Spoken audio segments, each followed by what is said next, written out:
All right, so here we are at Gawler's Funeral Home here in Northwest Washington. Let's check it out. Katrina, coordinator as well as our pre-planning advisor here at Joseph Gawlers, and I'm joined with... My name is Kevin Barnett, and I am the Executive Director of Client Relations and a Funeral Director here at Joseph Gawlers. So welcome everyone. So today we're going to be giving you all a tour of the facility. So we'll do that first, but we'll show you all of the spaces that are available here, and Kevin will give you a lot of history about the Gawlers family and the funeral home itself. So this is called the Hagen Memorial Grand Hall, and it's named after Mr. Hagen, who was a longtime funeral director at Joseph Gawlers. During our 2017 to 2019 renovations, the hall was a major part of that renovation. Historically, it had more of a chapel type setting, but during the renovation, we adjusted the space to be a more flexible space. We have used this space for a lot of different style events. Recently, we had a family host an event where there was a fire breather performance. We had someone host an event where, in lieu of a traditional funeral service, the family did an interpretive dance. And so we had these large cascading flower pieces throughout the space, and the dancers moved throughout the floral pieces while the mourners watched.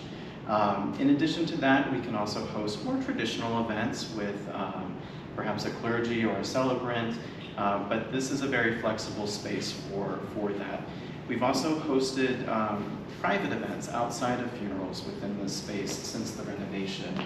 We've also hosted weddings, baby showers, as well as we've had a gallery show within the space. So it's a pretty creative space that we've utilized since the renovation. One big advantage you have that you didn't mention is you have so much parking. We do. And I find around here, the first question I have is, what's the parking or metro situation? And you have both. I mean, it's, It is one of the foresight that the Gawlers family had in purchasing the space that they did. So we have about 60 spaces. It developed more of a conversation of how do you plan a funeral, how do you facilitate funeral planning. What Katrina and I are working on for 2026 were different cultural months or cultural dates, like Women's History Month, Pride Month, the Greek Independence Day, hosting a lectureship series or speaker series where we have folks talk about that. So we did a soft launch for Black History Month this year, but we're expanding it for 2026. Each quarter, we also host a local high school for a health class, and it's basically a demystification of death conversation during the students' their health program. Did Mr. Gawler actually conduct this funeral? Yes, ma'am. Yes, ma'am. The funeral home was founded in 1850, and the original location was on Pennsylvania Avenue. Joseph Gawler, he started as a cabinet maker, and he would build caskets or coffins for funerals. One of his key inventions that set him apart from his competitors is his burial case. So we have the patent for the burial case here within the museum. But that was the burial case that Joseph Gawler designed and created. And as people started to change their mindsets related to funerals, he then began expanding the offerings that he had related to bringing people into the location on Pennsylvania Avenue. And so then that began the funeral tradition of Joseph Gawlers beyond him as a cabinet maker. But the original location was about a block from the White House. It was near St. John's Lafayette Square. So the original location, I have some images here. So if you look, this is the original location, and then they moved into the building next door. Some things that we do know about Joseph Gawler: we know that he was really ahead of his time as an individual. We do know that he was considered an abolitionist, And we do know that Joseph Gawlers has always been desegregated. So Gawlers served not only the white community, but also the African American community in Washington, D.C. Thank you, Joseph Gawler. Some other exciting things about Joseph Gawlers in the early days of the institution, he was excited by new technology, and so we were one of the first funeral homes in the United States to have a motorized fleet. So we do have an image of our fleet here. But one of the things that Gawlers was also really proud of is the fact that he was open to serving everyone. So when a lot of firms were rejecting services to others, Gawlers was open to serving different individuals. So following the assassination of President Lincoln and the hanging of conspirators, Gawlers was open to serving the families of the conspirators. So we have two of the images of the conspirators that we served following President Lincoln's assassination.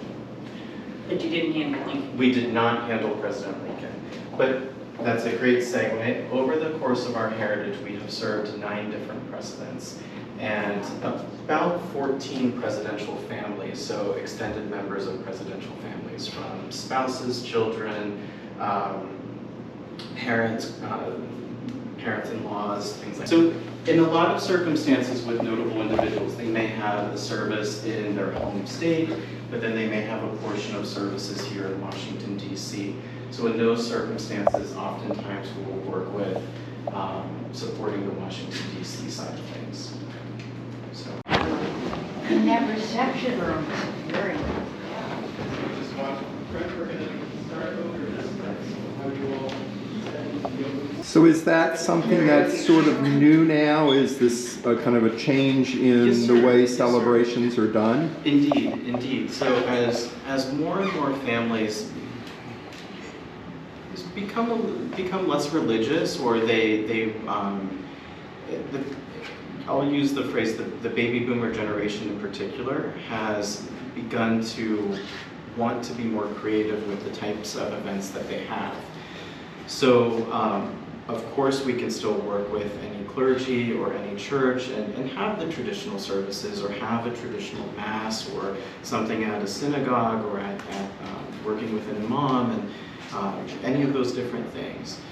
But there are still individuals that want to have something more customized and more unique, and it's being open to offering that. And so that's something that we've truly embraced, not only in the recent history, but also in our past. So please, everyone, come in. Come in. And if you'd like to have a seat, I know we've been on our feet for a couple minutes, so you're welcome. So ladies and gentlemen, the space that we're in now, this is called the Eisenhower Suite. And we're in the Eisenhower room of the Eisenhower Suite. So this is a series of 3 different spaces, the first of which is the Eisenhower room. The namesake of the room is after President Eisenhower, whose bust and portrait is within the space. This is one of our more typically used spaces for visitations or gatherings or wakes. All of those phrases can be used interchangeably. So a family may come in and they may have a beautiful urn or flower piece, or the casket on display where I'm standing, and then folks will come in, greet the family, and step into the green room, which we'll step into in just a moment. According to Gawler's legend, Mrs. Eisenhower met with the members of the Gawlers team, and she had talked about a space at Camp David where the president would go and he would sit in this space, and this space had a burled chestnut wall. So the walls that you see are burled chestnut. The characteristic of the wood is the little blight that you see within the wood. Gawler's legend has it that the family was then inspired to work with the White House cabinet makers and the mill that created the space at Camp David and recreate a similar space here. That's Gawler's legend, but we know that it was inspired through the space at Camp David. But some interesting design features within this room. We have the Grand Dame of Joseph Gawlers. So this is a painting that is a recreation. The original painting hangs in one of the galleries in London. But she is an individual that was a British noble, and she was a writer that would write about spaces where women in particular would be able to grieve and mourn openly. And so the Gawlers family selected this piece to oversee this room and keep watch over this space, because it is a space where folks can grieve and mourn openly. So we'll step into the green room. The space that we're in now is what's called the green room. The green room. So this space was inspired by one of the rooms at the White House. During the renovation, technology became a big focus of what we were going to be doing as part of the renovation. And we lucked out because we all know what happened in 2020 when we were each impacted by the global pandemic. But one of the things that we are able to do is either coordinate video services or have people brought in. So if you have family that's in Europe or Australia or in different parts of the world, they would be able to at any point view the service and then see the live stream of that. Now, do you have a firm that does your live streaming for you? Because I have to say, from when my late husband passed away, that was the best investment I ever made, was having the services live streamed. So we do work with, we can provide a very simple internal live stream, but in more complex situations, which most live streams end up being a little more complex than what we offer internally, we do work with an external live stream. We have worked with families for a number of different catered occasions. For instance, in the morning before a service, if a family would like to have a brunch upstairs before we go to St. Matthew's for their Mass, we have hosted them in one of our other rooms for that brunch. Everyone then steps to their vehicles. We travel to the church for services, and then the reception would follow. But that's a perfect segue. As you can see, we do have the cocktail tables within this space.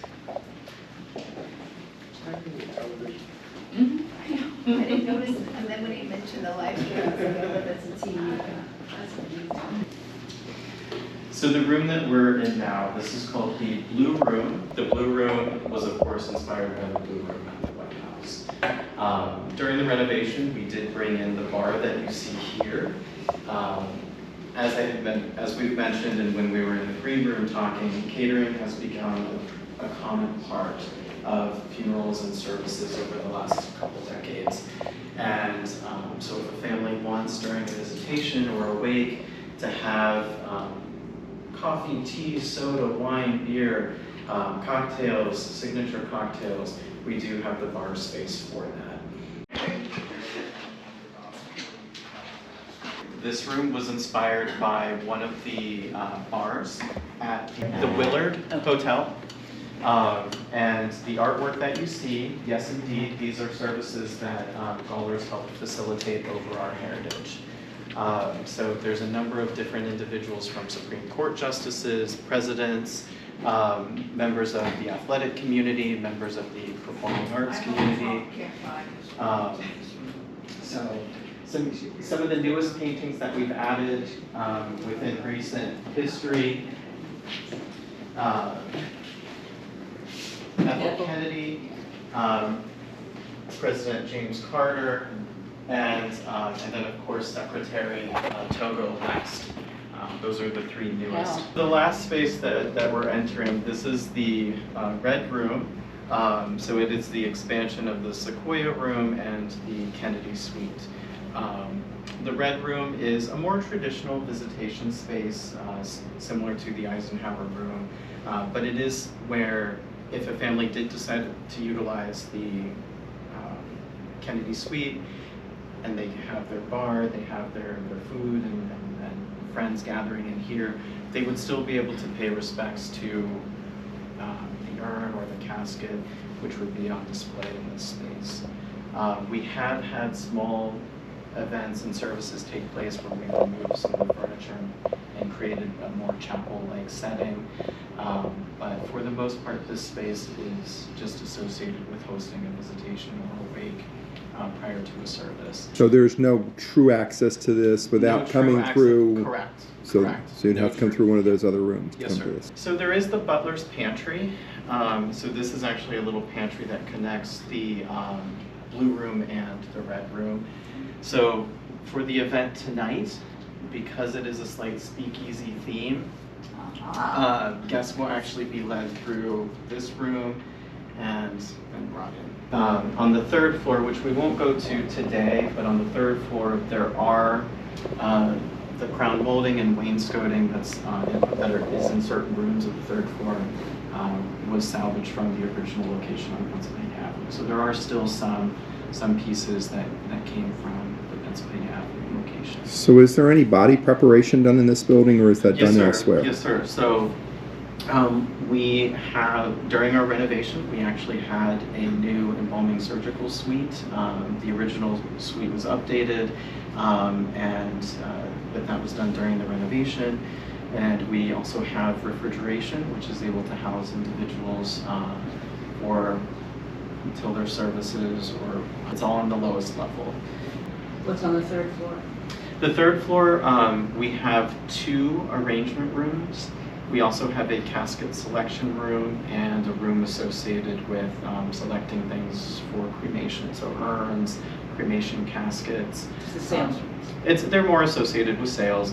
We do have a large arrangement conference room or just conference room that we have hosted events there, like brunches, and so if family gathered before a service, we utilize that space. We actually have a storage facility for files and just different documents from our heritage. And I think our records on the on the roof go back to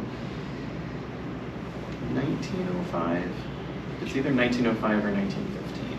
I think So it's 1905. is this the only location of Gawlers, or are there other facilities This is the around? only Joseph Gawlers. So is the buildings that were on Pennsylvania Avenue were sold, and they're now executive offices. They were torn down and they became executive offices. So Gawlers operates out of this one Out of location just this only? one location. On the 4th Thursday, Katrina and I host an event called Coffee with Kevin and Katrina. And, All right. and that's a perfect segue to head downstairs because we have coffee and cookies. So when is Cocktails with Kevin and Katrina? After hours. That's after hours. And that may be off-site. So how many staff? How large is the employee base here? And So- who all do you have? What are your variety of staffing that you have at this space? That's a great question. So there are 3 directors, myself included. So myself, Kevin, my colleague Ron Haven, and then my colleague Zachary Lesniakowski.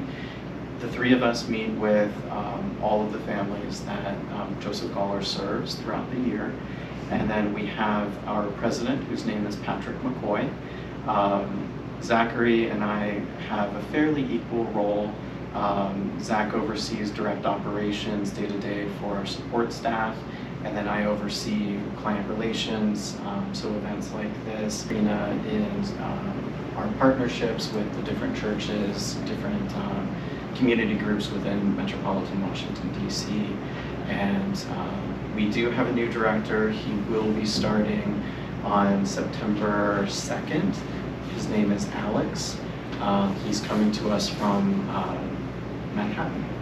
And we have 8 support staff that are called in for different services and events. They're not full-time.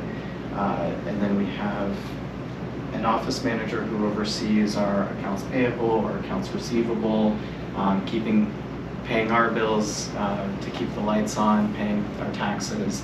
And then we also have our receptionist, Renee, and we have a courier named Colin, and we have a fleet manager named Jeffrey.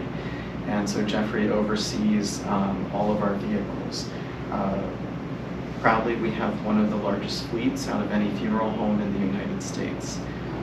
So we have 2 hearses, 2 Cadillac Escalades. We have an electric Cadillac Lyric as an option for families, as well as a Floral, which is a retrofitted Cadillac sedan that is open air, and so flowers would be able to cascade off of the vehicle. So in a procession, it's this really beautiful vehicle to see all the flowers as you head to a service.